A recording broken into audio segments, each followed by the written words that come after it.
I'll recognize Phil Bommersheim from the 3rd Congressional District, the new chair there, for the purposes of a second. Madam Chairman, thank you. How would you define what a conservative is? Hit me again with that question. What is a conservative? What is a conservative? That's a good question. I consider a conservative as somebody who tries to look ahead and see what the conclusion is going to be before he jumps. Now, how would you describe a liberal? Well, a liberal, a lot of times I think they're just the opposite. They jump and then find out they made a mistake.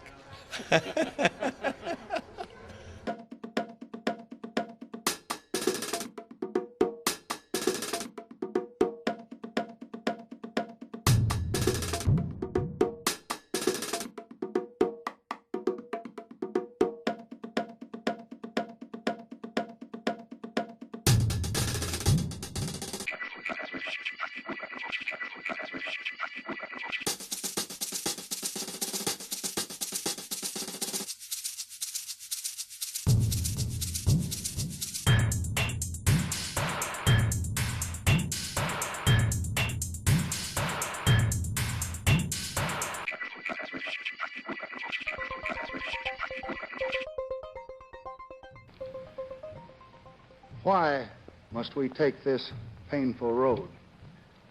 Why must this nation hazard its ease and its interest and its power for the sake of a people so far away? We fight because we must fight if we're to live in a world where every country can shape its own destiny. Like most Americans, I see the images of violence and bloodshed. Every picture is horrifying, and the suffering is real. Amid all this violence, I know Americans ask the question, is the sacrifice worth it? It is worth it, and it is vital to the future security of our country. The infirmities of man are such that force must often precede reason, and the waste of war, the works of peace. The terrorists believe that free societies are essentially corrupt and decadent, and with a few hard blows, they can force us to retreat. They are mistaken. We will not be defeated. Our progress has been uneven, but progress is being made.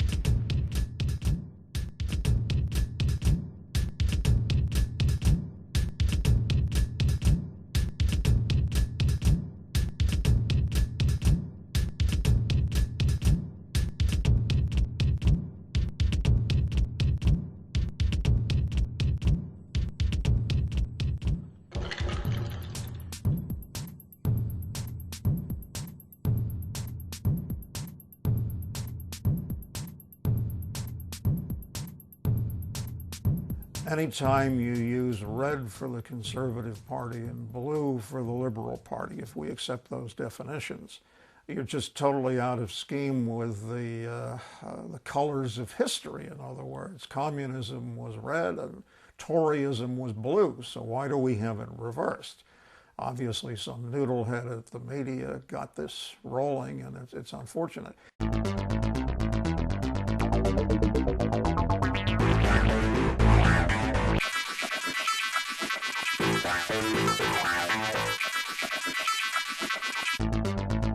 When I started following politics in the 1950s, it was axiomatic that the Democrats were the party of the poor and the working class, the Republicans were the party of the rich. That's been sort of turned upside down. This is a narrative invented by Republicans to claim majoritarian legitimacy for a president who, in fact, did not win a majority, who lost in the popular vote. And indeed, this is something that they've been saying for a really long time.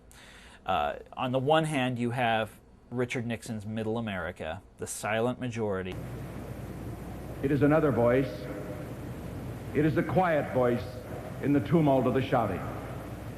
It is the voice of the great majority of Americans, the forgotten Americans, the non-shouters, the non-demonstrators. The good old grassroots people, you know, Reagan country. You know, you think of all the different ways that they have evoked middle America over the years. And then on the other hand, you have the liberal elite, the people who drive Volvos and eat sushi and drink lattes or whatever, you know, whatever the stereotype it is. And this, the red state, blue state thing is just this Republican vision cast as sociology, cast as something real.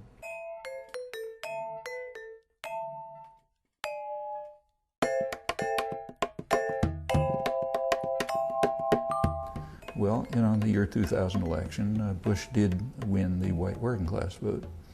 On what issues? Two basic issues. One was guns, and the other was religion. Now, are those the things that are highest in the priorities of working class people? Like they care more about guns than whether they can take care of their disabled mother or whether they're going to have a pension when they retire. So yes, there is a red-blue split, but on the narrow array of, I don't even want to call them issues, of topics that are allowed to show up in an electoral system.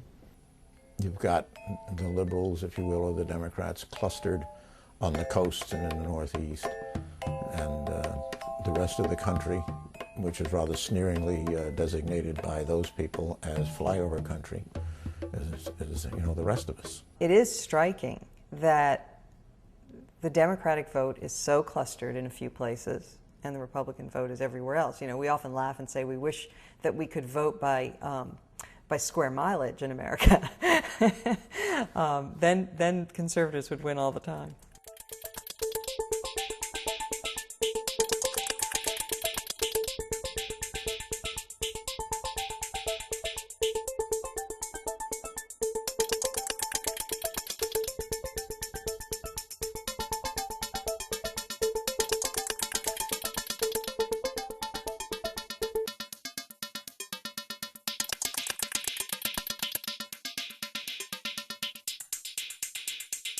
Really, ideologically, there's a melting pot. You know, you have your strong conservatives, you know, such as myself. You have your strong liberals, John Kerry, Ted Kennedy, and you have people in the middle.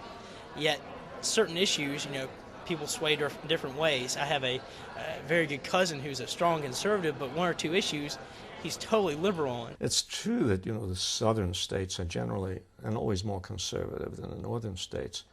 But there would be an oversimplification to simply describe the division in the country as a geographic one, because the division is really an ideological one. And that division exists in every state in the Union. That is, while the southern states may have a majority of, let's say, pro-war people, there exists in the southern states a strong minority of anti-war people. In other words, in every region of the country there is a division. All of this, in my opinion, is a total waste of time. I don't know why those two colors were chosen, and I hope at some point when things get more rational again, they can do a better job.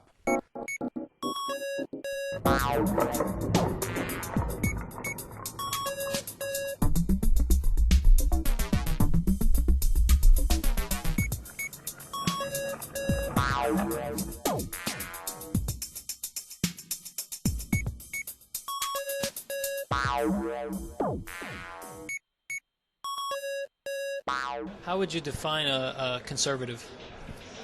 Someone with money and things they're afraid to lose. That's a conservative. I know the image of us is a bunch of people who get together on New Year's and ring in the old. It's just that we tend to be a little bit more traditional. In general, and I have family members who would fit this description, a conservative is someone who very much likes things as they are. Or I would rather correct it to say things that as they appear to be. Well, I would argue that on many issues, not on all issues, but on many issues, it is liberals today who are for the status quo, and it's conservatives who are for change. Well, the term conservative had a meaning at one time. In fact, the same is true of the term liberal. But their meanings have been, the terms have been so corrupted that they're almost unusable. I think a liberal is someone who is often well-intentioned but misguided, and they view the individual in a way that is not consistent with how human beings have acted throughout time, which is the beauty of the capitalist system. It's designed to harness one's need to act in one's own self-interest, which is a good thing if properly harnessed. A liberal, of course, has been a much maligned word, so that's why we use progressive here. A liberal, I feel, is more flexible. Yes, it can be more, sometimes they went overboard in saying, you know, too much. The government takes care of everything. Maybe many Americans think liberal is the same thing as socialism.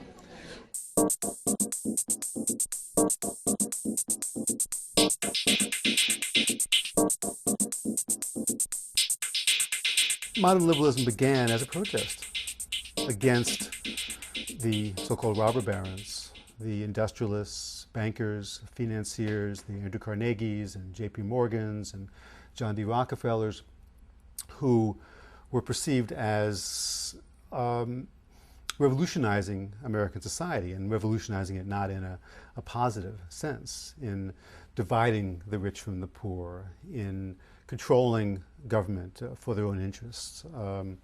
The whole language of the special interests against the popular interests, which is so much a part of our political language today, really gets started in a mass sense in the Gilded Age. Well, people forget in the Bryan years that you had the Depression of 1893, which is a wicked one, especially in the farm states. It was Bryan who really defined the faith of the Democratic Party as redistributing wealth from the top to the bottom, and giving wealth to the bottom being the basis for prosperity for the whole society.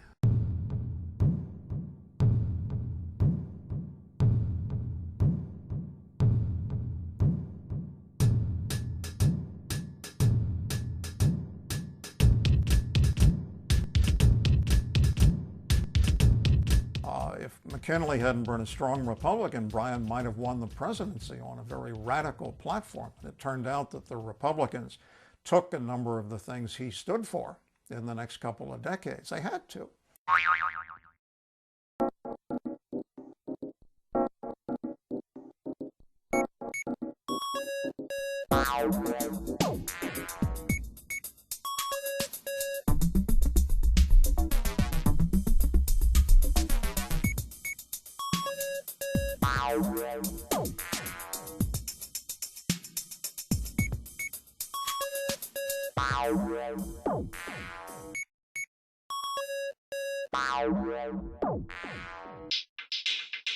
Up until William Jennings Bryan, the Democratic Party was basically libertarian.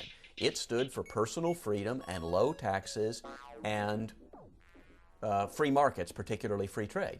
And the Republican Party was pretty statist. It stood for a sort of religious conservatism and protectionism and nanny state intervention. In some ways, even under McKinley, but under Teddy Roosevelt, they became the Progressive Party. And a Republican-led progressivism played the major role in transforming the United States and helping it to move into the 20th century in a successful way. These were busy, exciting years for America, now becoming a world power. The Panama Canal was started. Pure food legislation passed. Conservation furthered. The dynamic old Rough Rider steered the ship of state with a resolute, forceful hand. The excesses of immigration, urbanism, industrialism could be mitigated by professional intervention, by imposing rationality in human affairs, so that we see emerging in the progressive era city planning, public education, public health, public welfare, all of these institutions which were designed to improve human well-being. And they provide the pretext for the welfare state, which is the institutionalization of that possibility. One of my favorite slogans from a left liberal newspaper called PM in the 1940s, it was on their masthead, was we're against the people who push other people around. And, you know, it has a sort of wise guy New York feel to it. But I still believe that I think injustice is palpable in the world, and a real liberalism believes in fighting it. You have to say, you know, what kind of liberal are you talking about? Look at a classic liberal like John Stuart Mill. I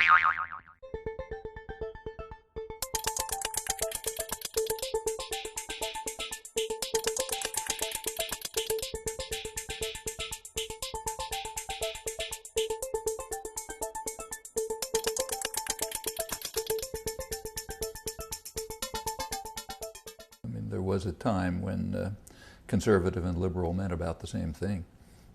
It meant something like classical liberalism, belief in freedom of trade, limited state, protection of civil rights, and so on and so forth, free markets, and so on. Almost nobody believes in that, certainly not the people called conservatives.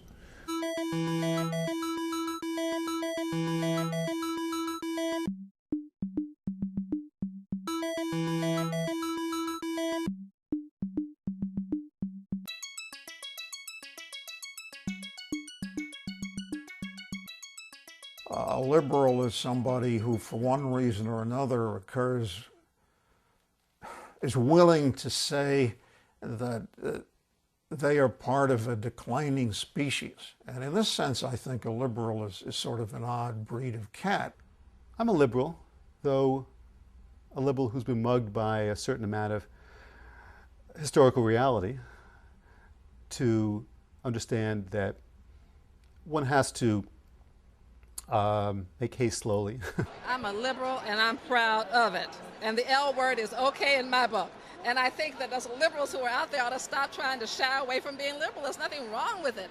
I label myself as a radical, not as a liberal. That is, generally liberals want to operate within the existing social order.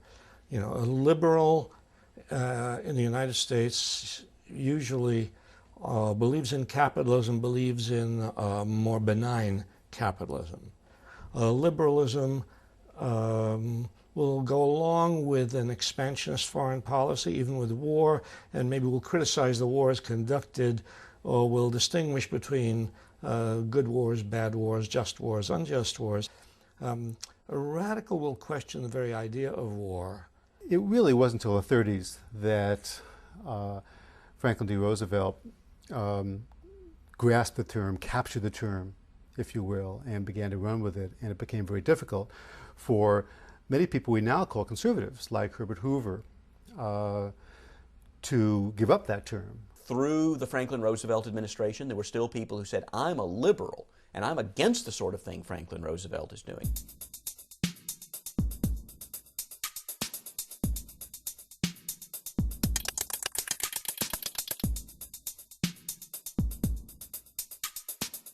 New liberalism came along in the 1930s because of Franklin Delano Roosevelt building on the progressive tradition and the idea of not limited government but activist government.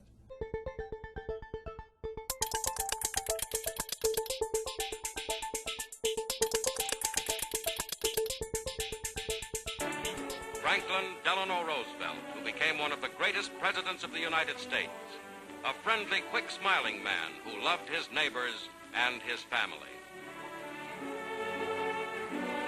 In our efforts for recovery, we have avoided on the one hand the theory that business should and must be taken over into an all-embracing government.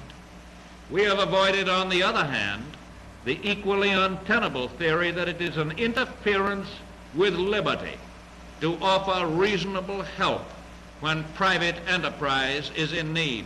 The idea that the government should help Americans in trouble, the idea that taxes should be raised on the richer Americans in order to do that, the idea that workers didn't just have the right, but in many ways needed to have labor unions to protect them, to protect democracy at work. These are historic advances, and I think in that sense, the 1930s was a golden era of liberalism, certainly. And of course, those who called themselves liberals were more popular and won elections more easily than they ever had before or since.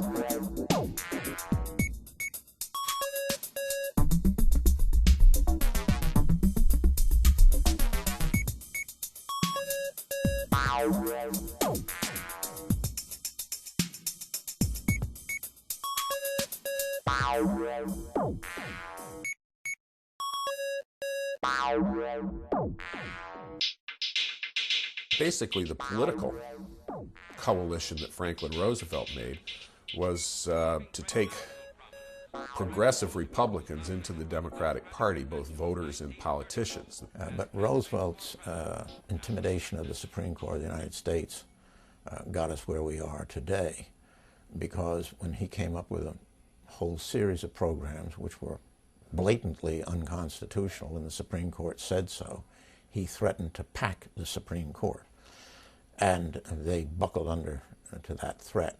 FDR has become a hallowed figure in American liberalism, and it's worth noting that there were some episodes within the New Deal which people are eager to forget. Stacking the Supreme Court being one, but also in the configuration of the Social Security Act. One of the things that FDR did was he negotiated a deal with Southern legislators through which two different groups of people were exempt from protections under Social Security. And those two groups were domestic workers and agricultural workers. Why would this resonate with Southern legislators?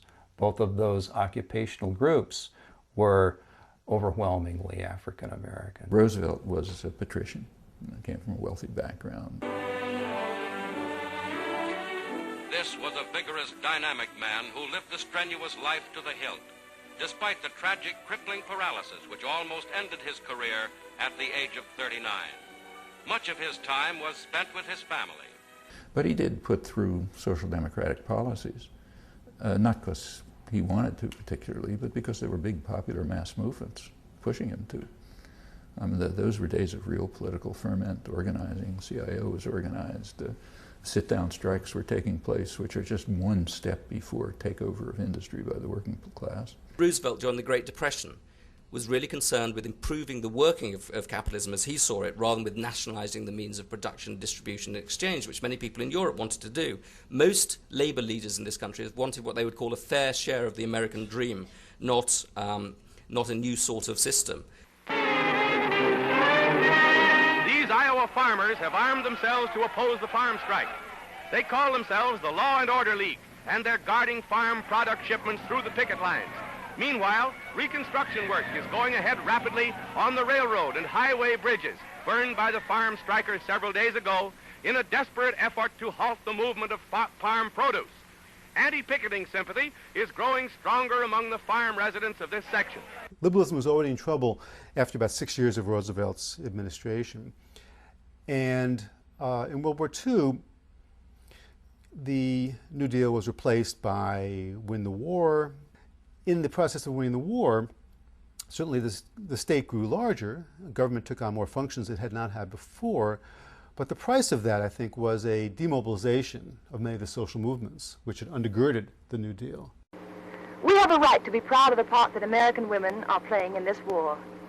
We found that the hand that rocks the cradle can build bombers, make ammunition, can turn every kitchen into a salvage station for vitally needed war materials. Yes, and can even help finance this war, too. Women at War Week reminds us that we need no longer sit and wait. There is a job for each and every one of us, and it is our duty to find that job.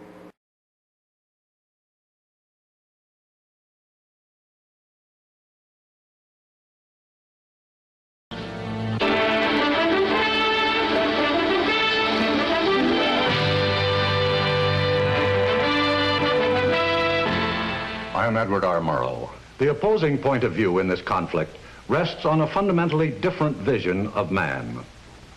As a creature not of God, but of the state. In this system, the value of individual man diminishes sharply, and the state is all important. The state will run his life for him, his political life, his business life, his social life. What we oppose fundamentally is the aggressive nature of the communist state. Its unceasing effort to expand wherever it can, to grow bigger, to take over, to supplant. Conservatives from the beginning, when talking about the post-World War II period, were for defeating communism, not just containing it. And secondly, with regard to government, we weren't interested in managing it more efficiently, which is what the so-called modern Republicans were doing, but in reducing its size.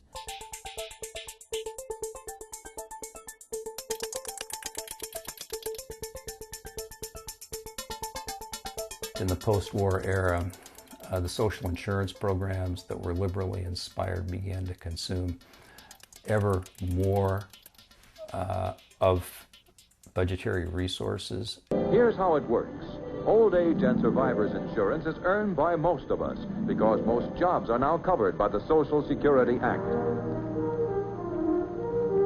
After working about a year and a half, you become insured for the next year and a half. From then on, you're insured for an additional year for each 6 months that you work.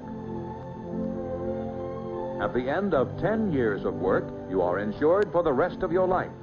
Virtually every social welfare program was an open-ended entitlement, which meant that there were no constraints, no fiscal constraints that could be put on the expansion of those programs. Conservatives had every reason to be concerned, because essentially there was no way of controlling expenditures.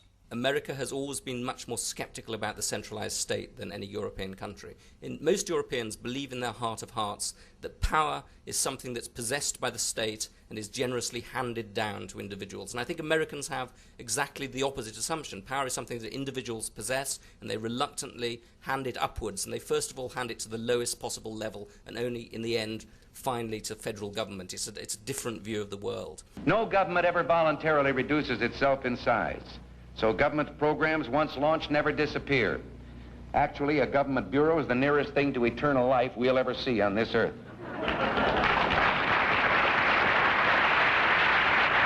After the Second World War, the U.S. economy relies very heavily on a dynamic state sector for creativity, production, and so on and so forth. If you listen to Alan Greenspan, he'll tell you that our economy depends on entrepreneurial initiative and consumer choice, and he even gives examples like computers, the internet, lasers, automation, containers, and he gives a long list. The only problem with that list is that, as anyone familiar with the economy knows, every single element of it comes out of the state sector. Places like MIT. Computers were developed here, at Harvard, a couple other places, within the federal system for decades before they were handed over to private corporations, which are tyrannies, to make profits from. And the same is true right down the list, case by case. Do you see any objection to this on the part of the so-called conservatives?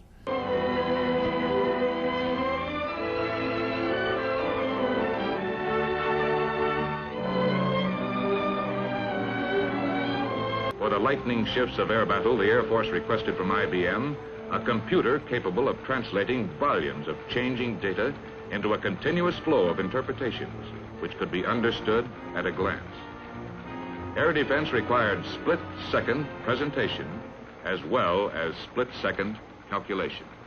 Given this objective, IBM applied the latest extension of data processing, the display scope, a giant picture tube on which computer results are instantaneously and continuously translated into graphic images. Conservatives began to fight back against the pillars of the New Deal state and the New Deal order.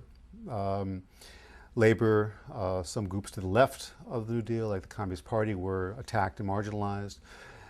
The veterans movement arose, a predominantly conservative movement, American Legion, Veterans of Foreign Wars, Catholic War veterans, supporting the GI Bill, but opposing what they saw as a drift of the Democratic Party towards the left and a softness of the Democratic Party towards the new enemy of communism. The areas in white on this map represent the part of the world composed of ourselves and those who share our beliefs. The communists seek constantly to win an advantage in the minds of the people here and to separate us. The black portion of the map is the communist-dominated part of the world controlled by the Soviet Union and the Chinese Communist regime. As between the difference between the values of equality or freedom, liberty versus equality. I think that both liberals and conservatives believe in both, but I think that conservatives put liberty above equality and liberals put equality above liberty.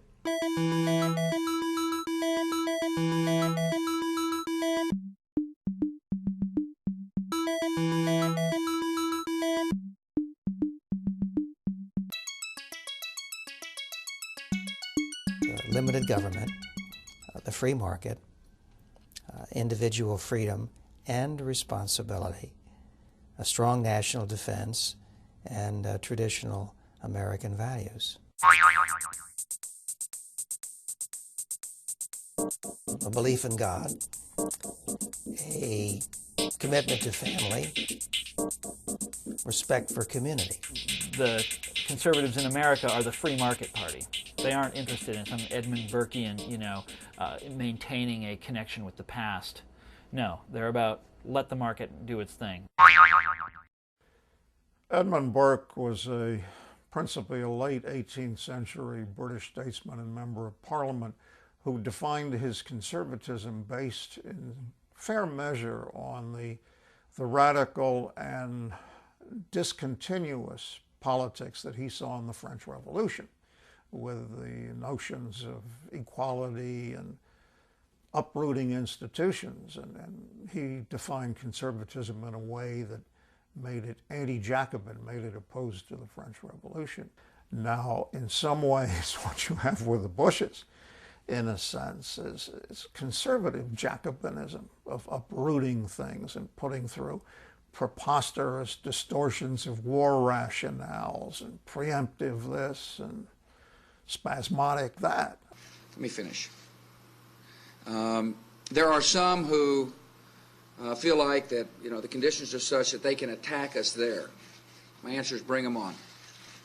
We got the force necessary to deal with the security situation. Any other questions? I'm willing to exhaust questions today. I feel like I'm on a roll.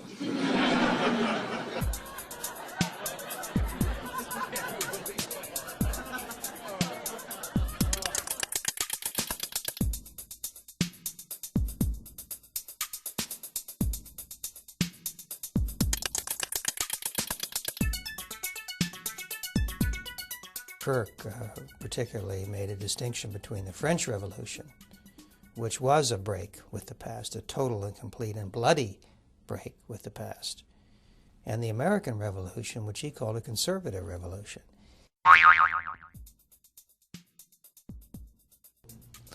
Well, what was extraordinary about The Conservative Mind, which was published in 1953, was that for the first time, a conservative scholar, and this was a young conservative scholar, unknown at the time, he was about 34 years old, who said, wait a minute now, there is a conservative patrimony which goes back to the 1700s. America always strikes me as being a very, very tradition-bound, tradition-oriented country. It thinks of itself in many ways as a youthful country, a young country, and an innovative country. But in many ways, it's an old country. Galileo was once offered a chair at Harvard University. The Declaration of Independence was signed a century before the unification of both Germany and Italy, which are supposed to be part of old Europe. America is the world's oldest republic, its oldest democracy, its oldest federal system.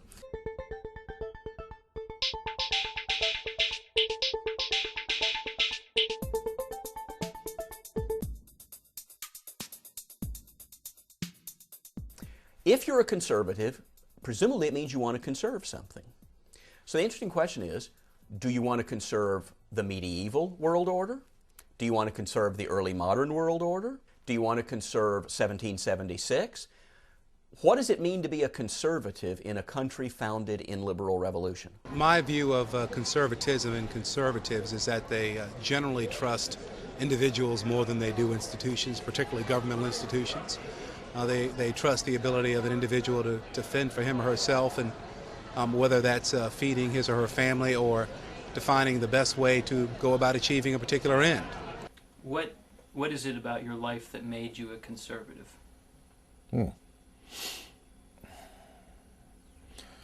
I guess because I had the benefit of a superb education and studied American history very carefully and very well, realized what a boon we had received from the Founding Fathers early on in my life, and have appreciated it ever since. I tell my students I'm a recovering liberal. Oh, I guess I would call myself a conservative these days. I used to be a liberal, so I have the advantage of having some personal understanding of both points of view. I would describe myself a radical pragmatist, but no one would know what that meant, so that's a non-starter. What you want to do is move toward the best. And that's qualitatively different from the center. The real term for what I am would probably be more like a democratic socialist, social democrat. Sorry, social democrat is what we say. The S word that really rubs people in America the wrong way. Or a populist, which was once a powerful tradition here in America. And what's funny is that Burkean conservatism, that's something that I don't have a big problem with. I think that we should try to preserve our past. Historians of the New Deal period, who wrote wonderfully readable books, appreciations of Franklin Roosevelt and his policies, seem to assume that history moves left. History is a progress towards more and more government helping people in different ways. And that was where history always moved. You'd started off supposedly with some kind of laissez-faire government totally not involved with the economy, and you were going to move towards more and more welfare states step by step. The conservatives have made it clear that history can move in other directions. The one major social program which liberals tried to get passed after World War II, which was national health insurance, sound familiar, failed dismally. For many reasons, but part of the reason is because the labor movement, which was the largest single part of the liberal coalition, ended up not supporting it. I've repeatedly asked the Congress to pass a health program. The nation suffers from lack of medical care.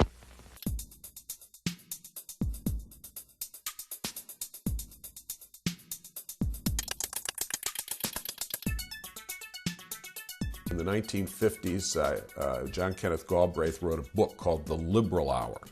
And the title came from Adlai Stevenson, who made a speech, who said that the Republicans are conservatives most of the time, but when it comes to election time, they have the liberal hour, in which they pretend to be liberals.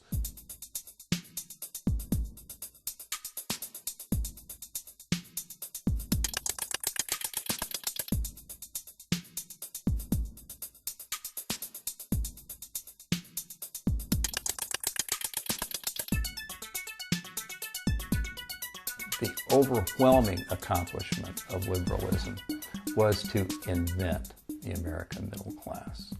Before the advent of modern liberalism, something like 20% of the population might have been considered to be middle class, and about 50% of the population was actually poor. In 1932, we were attacking the citadel of special privilege and greed. We were fighting to drive the money changers from the temple. Today, in 1948, we are now the defenders of the stronghold of democracy and of equal opportunity. The haven of the ordinary people of this land, and not of the favored classes or the powerful few.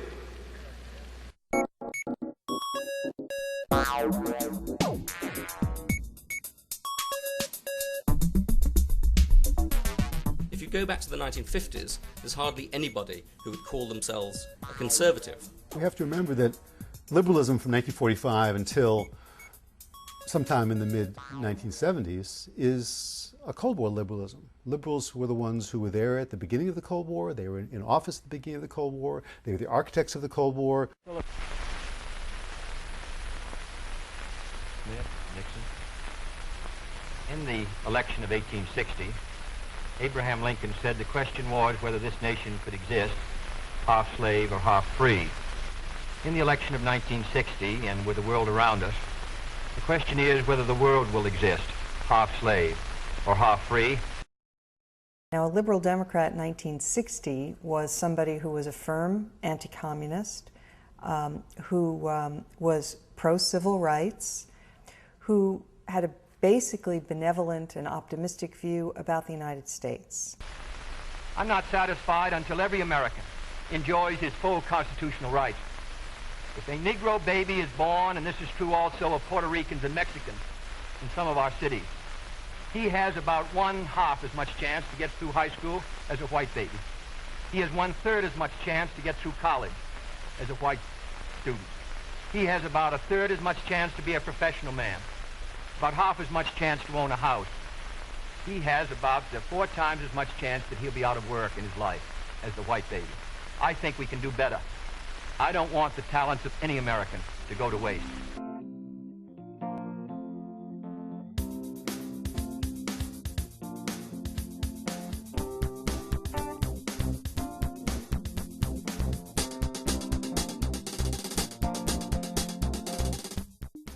In the 1960s, American liberals advocated the creation of a European-style welfare state, such as through Lyndon Johnson's Great Society program. And in fact, they imposed restrictions on firearms, mounted campaigns to outlaw executions, legalize abortion, introduce racial equality through positive discrimination, and in many ways they were moving popular opinion with them. In the mid-1960s, for example, support for the death penalty had fallen to just 43% of the population. This nation, this generation, in this hour, has man's first chance to build the great society. And that very phrase, a great society, shows you that he thought he could do anything. If you really just had enough money, you could solve any problem. Because tonight the contest is the same that we have faced at every turning point in history. It is not between liberals and conservatives. It is not between party and party or platform and platform. It is between courage and timidity. The civil rights movement advances in part because it gets the support of liberals who see its advance as necessary to win the Cold War. Because the Soviet Union and the People's Republic of China and other communist forces in the world are charging the United States with hypocrisy. They're saying, how can you go around the world saying you're the government of freedom, the country that believes in democracy, and a black citizen can't walk into a lunch counter and sit down and eat a hamburger. In much of the Deep South, black citizens can't vote. When my parents had no money to vaccinate us, to get our immunization before we started school, you know what? Thank God we had a Democratic president who launched a war on poverty, who ensured that we had a head start in life. Now, it's not about what you've done for me or what you've done against me. It's what have you done for me lately and what are you going to do for me in the future. The government under liberals like Johnson was talking a lot about helping others. It was not talking about universal programs like Social Security, like national health insurance, for example. It wasn't even talking that much about universal programs, at least universal programs for old people like Medicare. It was talking much more, trying to sell what was a pretty hard sell, civil rights, anti-poverty. They want to do good things for other people with other people's money. Those who seek to live your lives for you, to take your liberties in return for relieving you of yours, those who elevate the state and downgrade the citizen, must see ultimately a world in which earthly power can be substituted for divine will.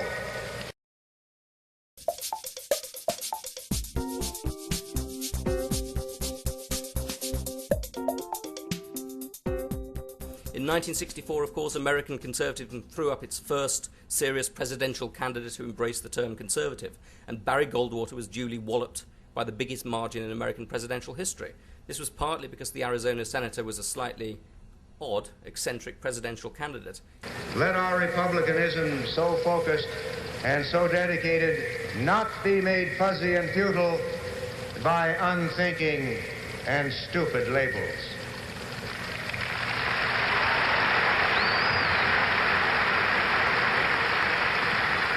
I would remind you that extremism in the defense of liberty is no vice.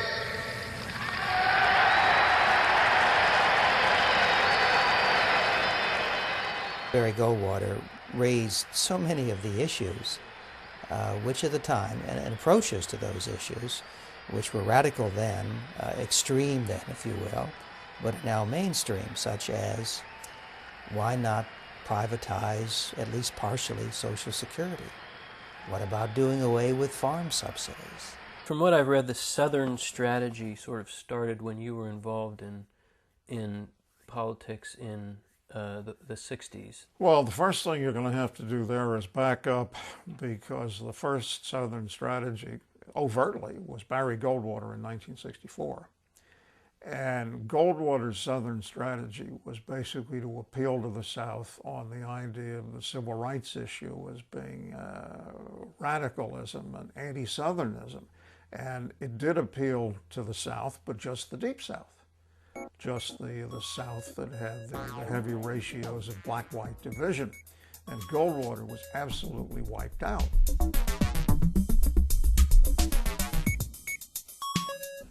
But I think Goldwater's failures also stem from the fact that he was just too far outside the American mainstream at the time. Shrill voices have tried to lay claim to the great spirit of the American past, but they long for a past that never was. In their recklessness, in their radicalism, they distort the American conservative tradition. There wouldn't have been a President Reagan without a presidential candidate, Barry Goldwater. After all, it was Goldwater who gave Mr. Reagan, who at the time was known in California, but certainly was not known nationally, the opportunity to make a nationally televised speech, the famous A Time for Choosing, which made him a national political star overnight. If we lose freedom here, there's no place to escape to. This is the last stand on earth. And this idea that government is beholden to the people, that it has no other source of power except the sovereign people, is still the newest and the most unique idea in all the long history of man's relation to man. This is the issue of this election. Whether we believe in our capacity for self-government or whether we abandon the American Revolution and confess that a little intellectual elite in a far distant capital can plan our lives for us better than we can plan them ourselves.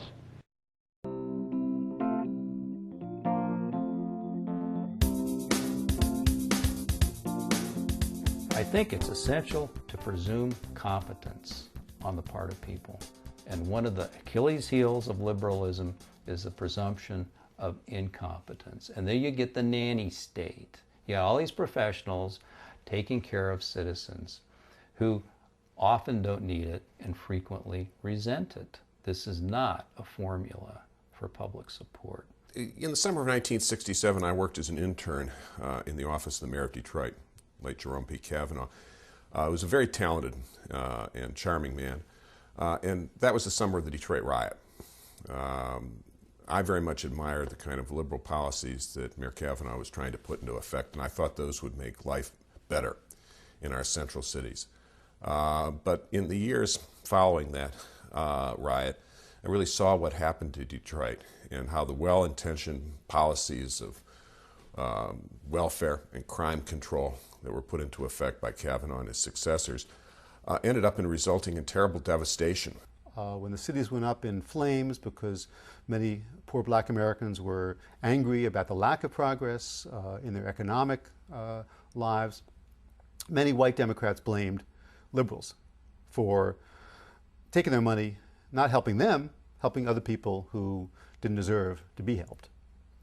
And that, I think, was at base the thinking, many ways the myth that lost liberals their majority. The president tells us he's now going to start building public housing units in the thousands, where heretofore we've only built them in the hundreds. But FHA and the Veterans Administration tell us they have 120,000 housing units they've taken back through mortgage foreclosure. For 3 decades, we've sought to solve the problems of unemployment through government planning, and the more the plans fail, the more the planners plan. What failed is the programs weren't carried out. They were overwhelmed by by an economic disaster, which was the result of the war in Vietnam and the refusal to pay for it. The country went into stagflation because of the huge expenditures of the war. Official U.S. Navy films show our jet fighter bombers plastering North Vietnam communication and boat repair facilities. Bridges, bypasses, and storage areas were also blasted by Skyhawk and Phantom jets from the aircraft carrier Kitty Hawk. Peking claimed the raids, quote, blatantly intruded into Chinese airspace. Our pilots hit only military targets. Johnson wouldn't make up his mind on whether they'd raise taxes or they'd finance Vietnam through deficit spending. And inflation was generated in a major way. So I looked on these people and I thought they were economically radical and half naive. They were sociologically radical and provocative, in my opinion. And they ran a crummy war. They didn't pay attention to the generals or the demonstrators. As we look at America, we see cities enveloped in smoke and flame. We hear sirens in the night. We see Americans dying on distant battlefields abroad. We see Americans hating each other, fighting each other, killing each other at home. And as we see and hear these things, millions of Americans cry out in anguish. Did we come all this way for this? Did American boys die in Normandy and Korea and in Valley Forge for this?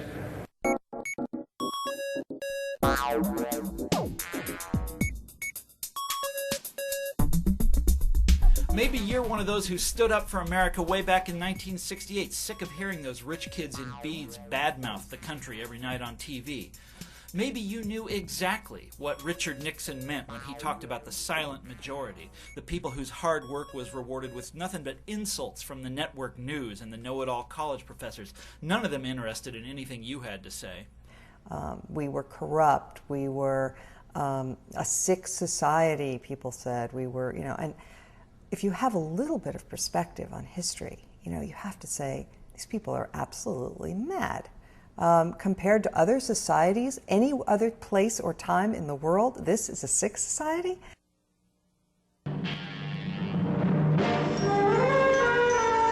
Anti-war demonstrators protest U.S. involvement in the Vietnam War in mass marches, rallies, and demonstrations. Central Park is the starting point for the parade to the UN building. The estimated 125,000 Manhattan marchers include students, housewives, beatnik poets, doctors, businessmen, teachers, priests, and nuns. Makeup and costumes were bizarre. The people who had just started out opposing the Vietnam War, but who considered themselves basically in support of the American government, came to the view that it was more than the Vietnam War. There was something fundamental about the American government that led it into war after war, and they became radical critics of American foreign policy. We thought that once liberals left power, the only alternative would be people like us. That was not just naive, it was stupid, and being politically stupid in some ways is worse than being politically immoral, because you lose more quickly and you help your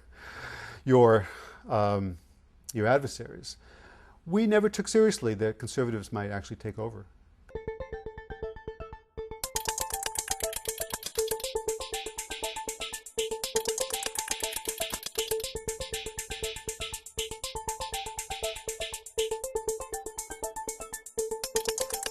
The highest single domestic priority of the next administration will be to ensure that every American able to work has a job to do.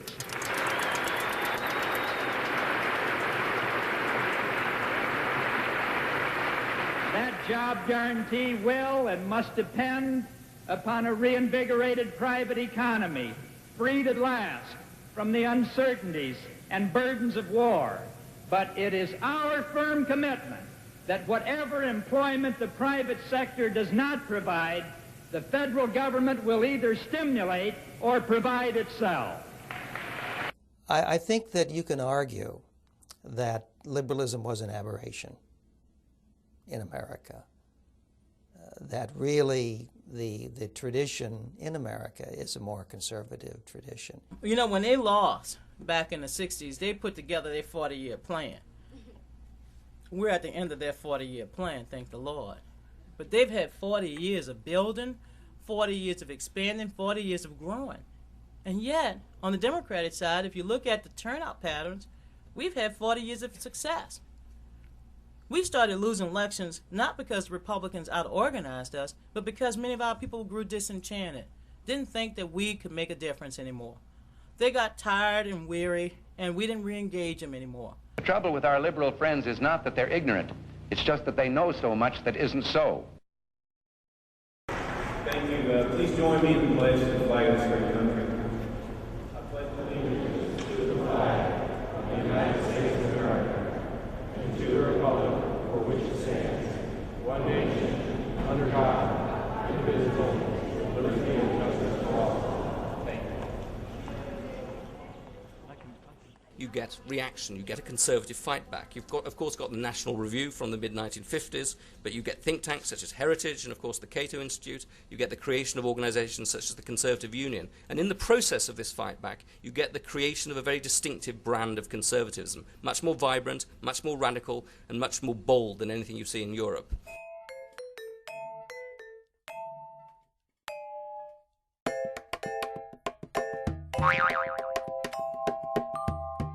You know, the whole idea of being angry and not wanting to take it anymore, which used to be more of a liberal idea, that you want to fight the powers that be, this became something that conservatives begin to stand for.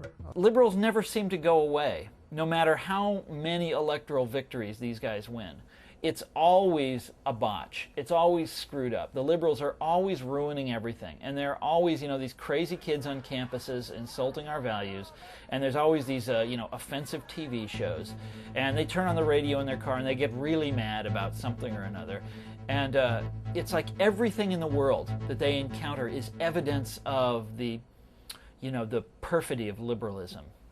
And conservatives were organizing very intelligently, very successfully, in the way liberals had organized 20, 30 years earlier. If you looked around for advice and counsel and analysis in previous decades, members of Congress and the executive department have been able to turn to the academy. But certainly by the 1970s and increasingly since then, academicians have turned inward with their research, with their analysis. I think they're talking only to themselves. They are becoming more and more arcane. And the problem with that is that essentially you throw out traditional methods for determining reality in favor of virtually anything goes. What you end up is intellectual anarchy. And that's in large measure what's infused American universities. Conservatives like to say that they're traditionalists. I mean, that's, after all, the core meaning. They want to conserve something. And conservatives have always been strong in this country because there's a lot to conserve. But at the same time, I think conservatism reacts to changes in the society more than liberalism does in many ways.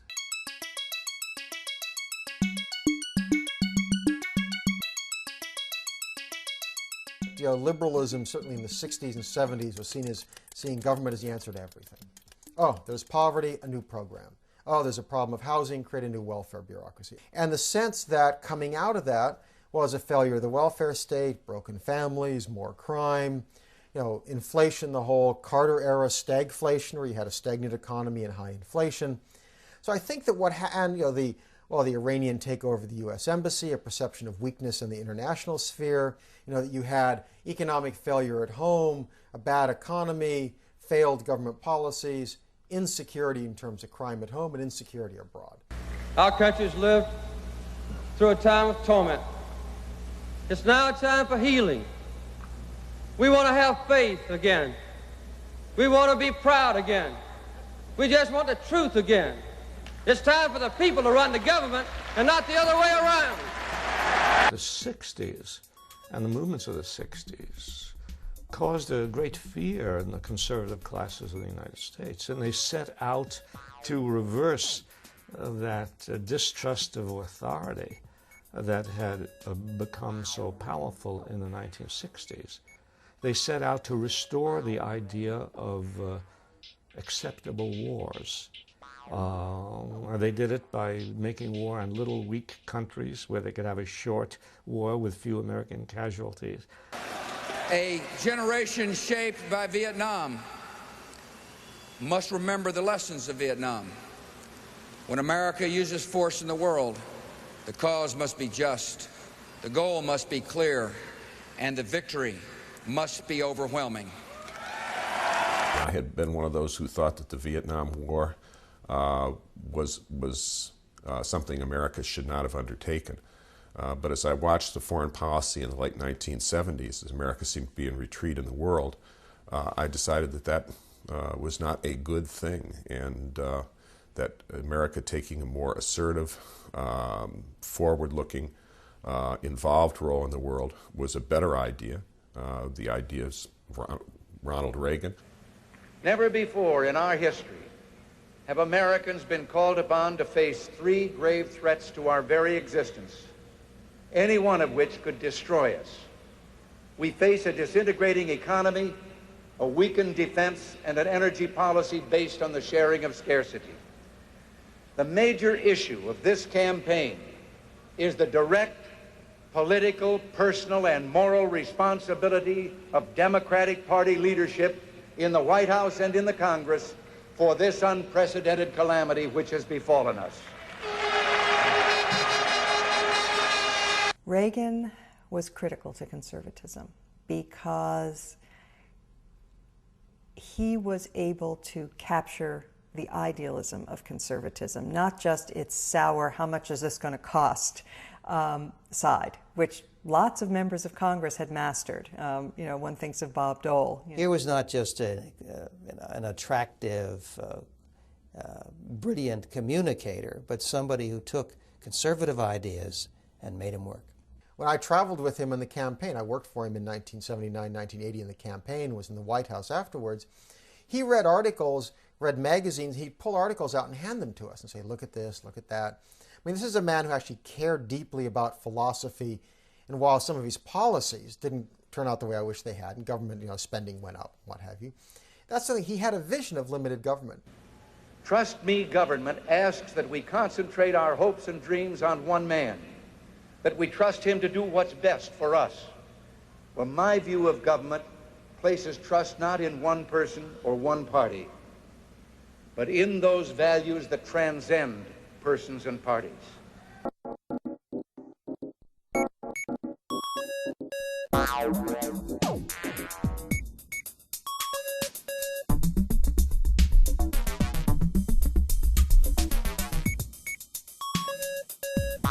He was a believer in very powerful state, radical interference in the market. He was strongly opposed to free trade. He was the most protectionist president in post-war American history. In fact, introduced more protectionist barriers than all post-war U.S. presidents combined. To call this conservatism is just to deprive the term of any meaningful sense. The old notion of conservatism, which was a preference for the status quo, a preference for non-governmental involvement in human affairs, is given away to a much more dynamic and vibrant notion of conservatism, a willingness to use government as an instrument to achieve those ends. So that's quite contrary to our traditional understanding of conservatism. And it's, you could say that it's blown liberals right out of the water. In practical terms, I would not think of myself as a conservative. I started to have some troubles with that during the Reagan years, although I voted for him. But during the Bush era, both 41 and 43, if they're conservatives, I'm basically not. Maybe it was Ronald Reagan that pulled you into the conservative swirl, the way he had of talking about that sunshiny Glenn Miller America that you remembered from the time before everything went to hell.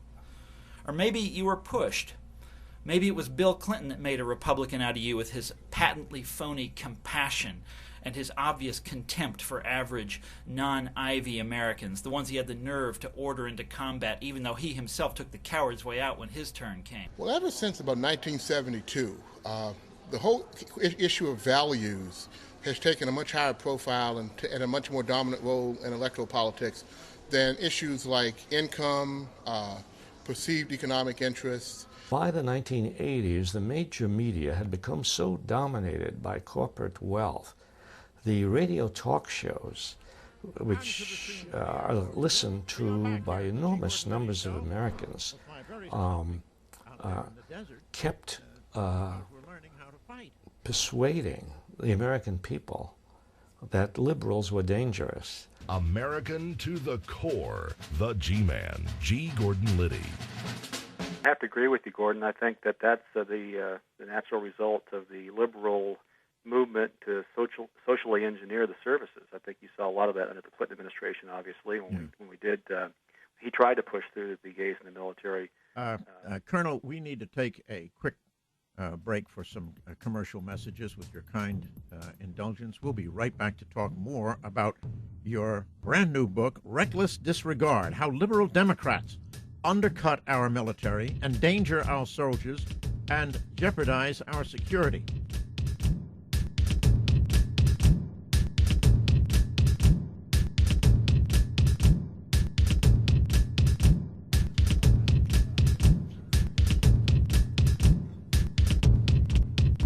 Liberalism's undergone great changes. I think the Civil War was basically initiated by what you would call liberals, abolitionists.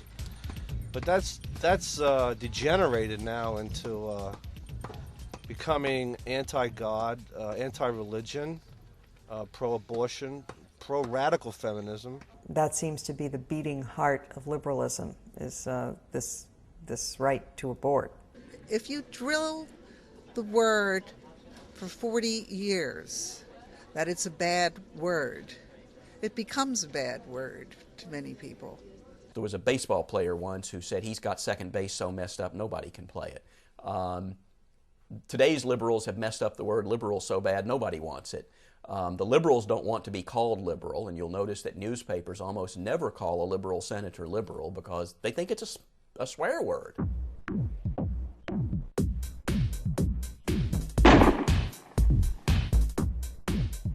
The people who call themselves liberals include a lot of people who simply have no grasp of the political dynamics of religion, of war, of the importance of the military to a large part of Middle America, of the fear of the United States losing its role both in the world militarily, in terms of safety, and economically. I just think liberals do not grasp a lot of things. Even when Reagan was elected, most Americans believed that the government should help people who were in need, the government should subsidize housing, the government should tax the rich more than they were. But so the public still believed in liberal ideals, but the word liberal had become an unsavory word, and so people, and especially politicians who were timid and didn't want to meet the problem head on, so retreated from the word liberal. By 1988, all that George Bush had to do to win election was to pin the label of liberal on Michael Dukakis, and he won the presidency.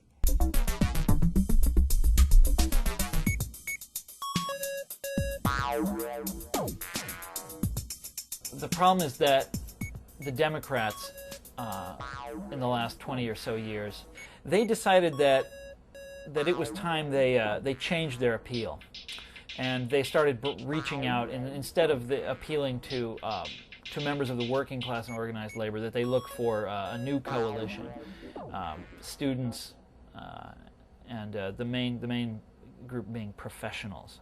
Here in Washington, especially, you hear it all the time that the Democrats have to move away from the left and they have to become more centrist. And in a perfect example, Bill Clinton. Signing off on NAFTA, which was a Republican free trade deal, that was adamantly opposed unions and working class people in this country, and he went for it anyway.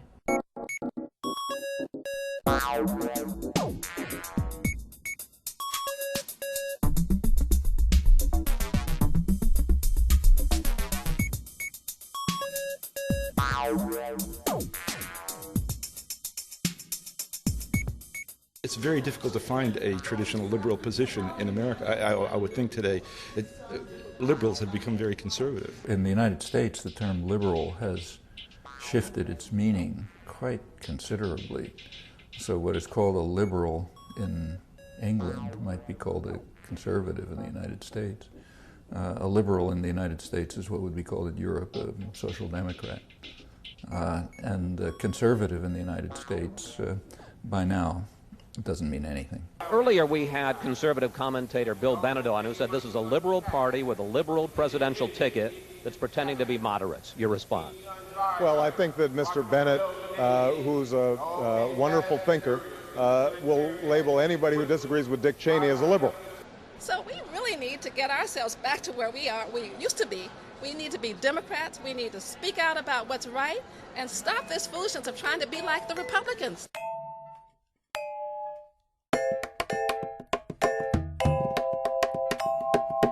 Now, some of the people who don't like the term liberal today, what they don't like is free speech and religious toleration and individual freedom. They don't like the women's revolution. They don't like the sexual revolution. They don't like gay liberation. They don't like equality for gay people. They don't like freedom to be blasphemous or obscene.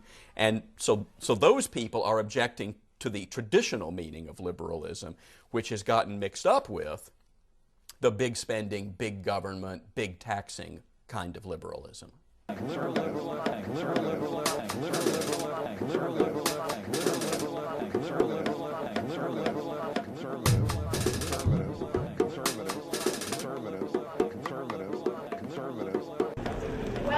the 2004 Virginia Republican Convention. What about somebody like Bill Clinton, who's from the South? Why is it that he's so unpopular with conservatives?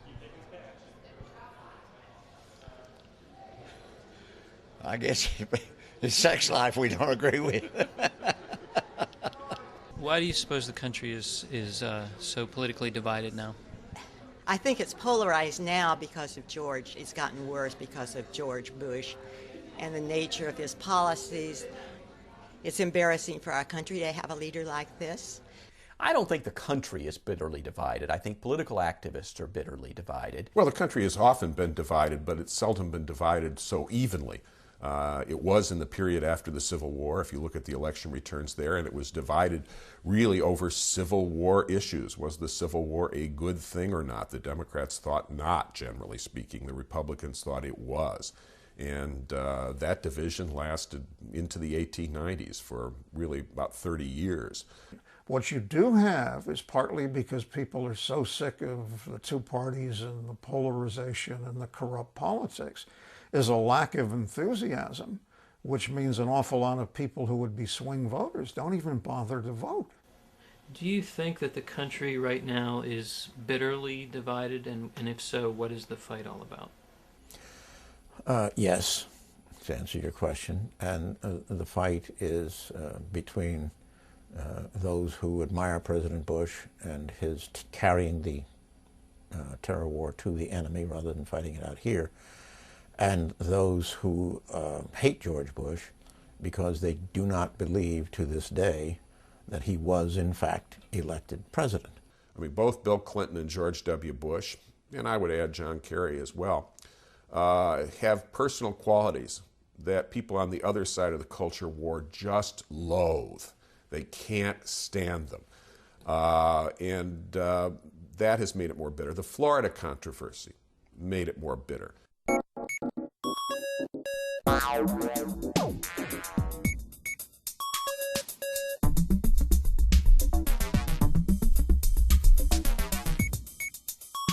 People forget that Bush ran saying, I'm a uniter, not a divider. He tried really hard to bring a new spirit to Washington. I believe true leadership is a process of addition, not an act of division.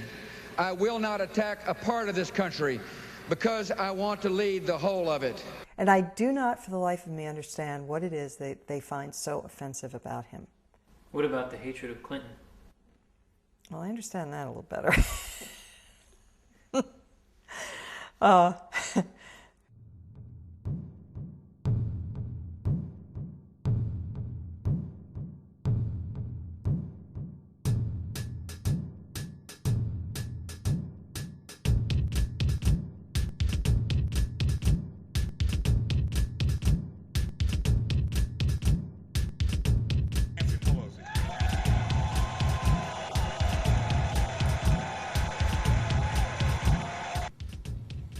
The situation in Iraq is unacceptable to the American people, and it is unacceptable to me. Our troops in Iraq have fought bravely. They have done everything we have asked them to do. Where mistakes have been made, the responsibility rests with me. It is clear that we need to change our strategy in Iraq.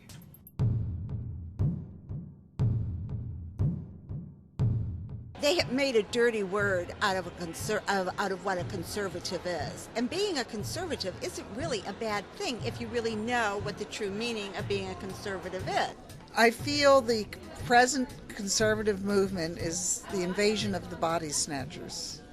And to say that these people are conservative actually is not attending to the word conservative. I have described modern conservatism as being very confused, and I would say President Bush's administration fits that. I don't see this administration showing much of a respect for individualism, free markets, limited government, or the Constitution. The president is conservative, I suppose, in that he's a man of Christian faith. It's not Goldwater conservatism or Reagan conservatism or constitutional conservatism. I guess it's country club conservatism. Fear of the United States has mounted very rapidly, almost all over the world. The Iraq War was a clear case. I mean, there were extensive international polls on this, and you couldn't get beyond single-digit support for it in almost any country. For 8 years, Clinton and Gore have extended our military commitments while depleting our military power. Rarely has so much been demanded of our armed forces and so little given to them in return. I have seen our military at its finest, with the best equipment, the best training, and the best leadership. I am proud of them. I have had the responsibility for their well-being, and I can promise them now, help is on the way. The difficulty I face now in the new century is that my idea of reckless and counterproductive is exemplified by a conservatism which is not conservatism. So for me, if you take my conservatism of the 60s, it would make me just as disgusted with this crowd in this decade as I was with the Johnson people 40 years ago. We're fighting against men with blind hatred and armed with lethal weapons who are capable of any atrocity. Women and children are strangled in the night because their men are loyal to their government. We accept these burdens because we know what is at stake. Obviously, 9/11 has changed everything. To my mind, it's one of those defining moments in our history, just as Pearl Harbor was. And it's changed the way we look at everything. And so maybe he wanted to limit government when he came in. Well, he's a big government conservative, which may be an oxymoron. But internationally, I think he's been a visionary, truly, and very bold and courageous, and exactly what the times called for. And regardless of their sincerity, their humanitarian motives, those who would trade our freedom for security have embarked on this downward course. Do you think that conservatism the wheels are coming off of it now? I'm not certain that the wheels are coming off of conservatism.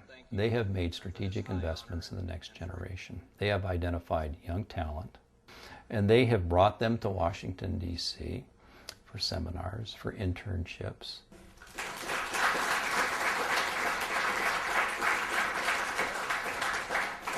Thank you. It's a pleasure to be with you all. I've been asked to speak a little bit about immigration and terrorism.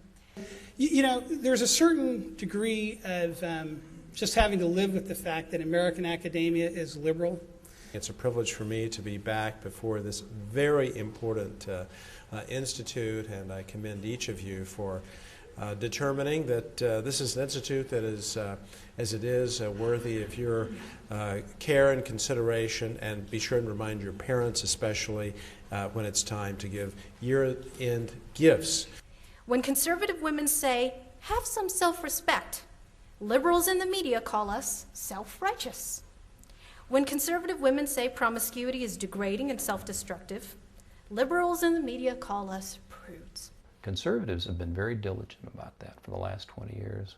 Liberals haven't figured it out. They're hoping that it happens by self-selection on the part of people who are just having heard of something, might stumble onto an internship at one of the think tanks and decide, gee, maybe I should hang around. Bush and Bin Laden, you think they're foes? They're in business together. But Daddy Bush knows the Carlyle Group, since years before, been raking in billions and itching for more explode. I understand you heard some from very brave people this morning. Some people that we've met along the way for your demonstrations. Kelly Doherty, from your own Veterans Against the War. It's not enough to say with Michael Moore or Barbara Ehrenreich or Noam Chomsky that our ideas are right. All we have to do is just keep putting them out there as strongly as we can, and eventually people will come to us. Politics is a matter of persuasion, and you persuade by giving people something that they need and that they want, not just by telling them over and over again how right you are. Students need a voice in this. We need more students involved in this. We need to bring more students involved in the Campus Safety War Network, and we need to build a student movement that actually can end this war. College not combat, troops out now. College not combat, troops out now. College not combat.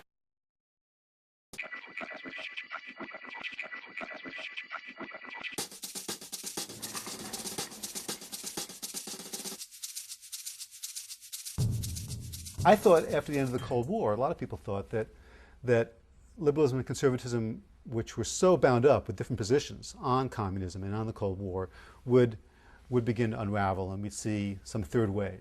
That didn't really happen.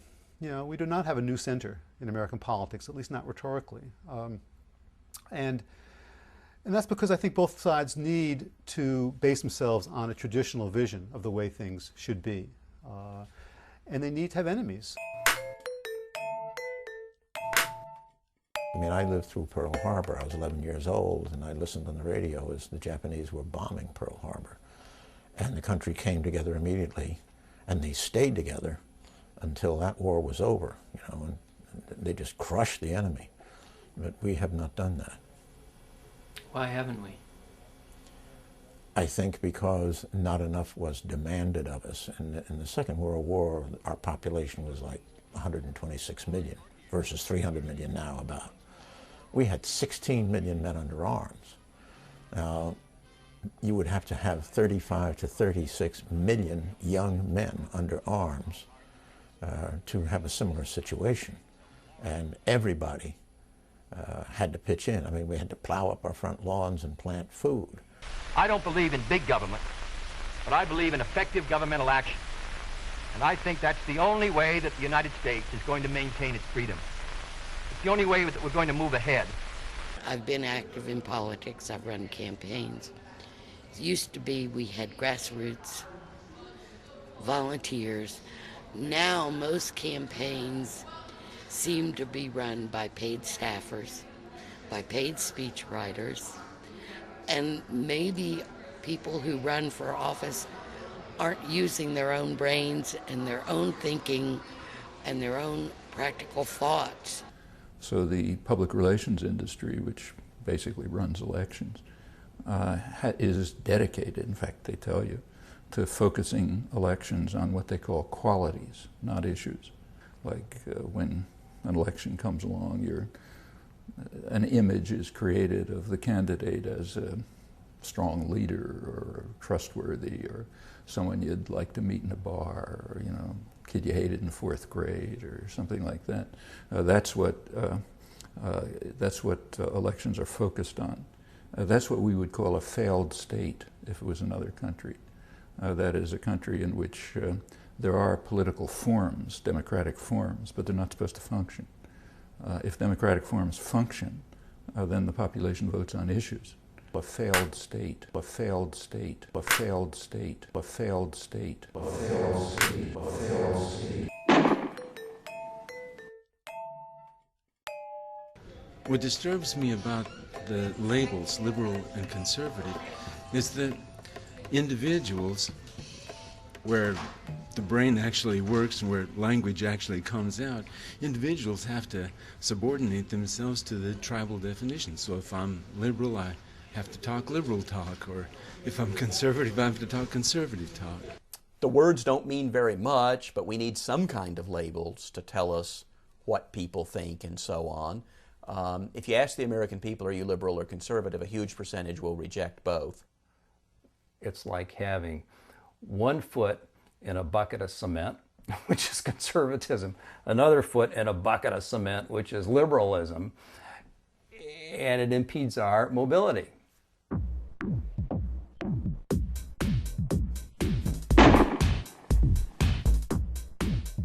A lot of Americans in polls, many more than would ever vote for Ralph Nader or Pat Buchanan or Ross Perot, say that they like a third party.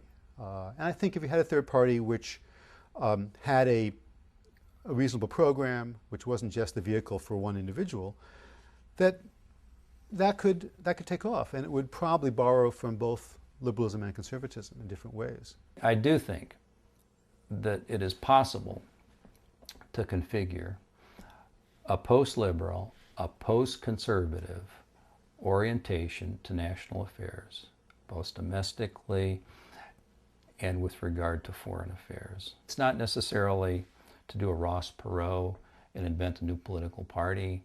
It may be possible simply to move the Democratic Party in a direction that's a little more congruent with business interests with regard to the cultural values of mainstream Americans. It may be possible to take the Republican Party and make it a little less Neanderthal in terms of its priorities. But we need to begin to think skeptically about those institutions that we've inherited. And we need to think ways about making them more congruent with our future circumstances.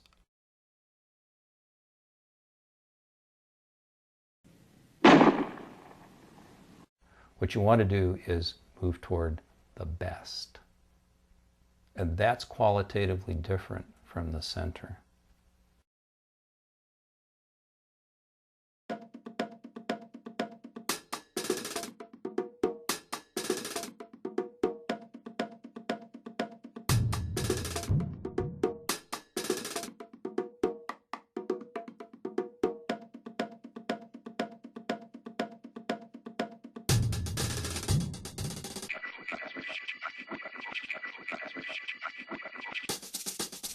You obviously went to some extraordinary lengths to support Nixon at that time, including prison.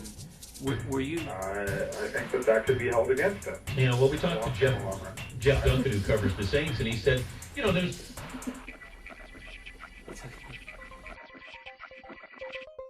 Okay, take off that donkey mask. You're ashamed of it. Put those glasses on. Okay, then.